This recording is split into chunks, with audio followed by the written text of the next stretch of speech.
I made a video a while back talking about how brutal a Yawgmoth combo deck can be, but I didn't even get to talk about how brutal a Yawgmoth proliferate deck can be. Mono Black doesn't get to proliferate much, but Yawgmoth lets us do it as often as we have the mana and cards to do so, which will be really often in a deck like this. Firstly, we need a bunch of creatures that give us cheap and repeatable token generation, which we can sack to Yawgmoth's first ability to draw cards and distribute -1/-1 counters. We want higher value token generators like Ophiomancer, which give us a repeatable source of card draw and tokens, as well as cards like Pawn of Ulamog, who makes tokens for us when our non-token creatures die. We also want cards like a Reassembling Skeleton, who we can recur repeatedly, or Geisa the Hellraiser, who lets us make zombies whenever we commit a crime, which is going to be basically every turn, since we also want to run a few Blood Artist effects to keep ourselves healthy. Next, the proliferation, and there's a very obvious answer here. Proliferating poison counters is a serious threat. A lot of Yawgmoth decks run Ichor Rats to give everyone a poison counter when it comes in.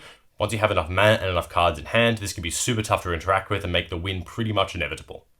Vraska's Fall is also solid for the same reason, plus it forces a sack, which is great to shut off fast starts and start the clock early. Contagion Engine is great since it also proliferates twice for 4 and it synergizes with the -1/-1 counters, and Orochi Hatchery can be great as a longer term payoff since we can proliferate the counters on it before dumping a massive amount of tokens onto the board. Lastly, Rottenmouth Viper is excellent. Not only can we sack a bunch of our tokens to cast it for super cheap, but we can also proliferate its counters enormously before we swing out to clear out huge chunks of our opponent's boards in one go. For something bracket 4 coded, we can even proliferate the charge counters on Magister's Scepter to take a pseudo-infinite amount of turns. As long as we have a couple of token generators so we can draw cards, we can draw some extra cards and discard a few to proliferate, activate any of our other proliferate effects, and then tap the Scepter to keep the loop going. Great for closing out games once our opponents have a poison counter or two. We can also proliferate the counters on Planeswalkers.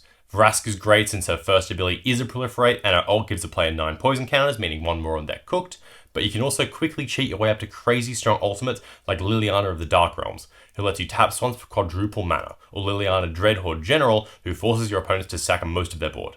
Overall, not as strong as a turbo combo Yawgmoth, but if you want something a bit fairer and a bit more unique while still being pretty brutal, Proliferate Yogg is definitely worth checking out.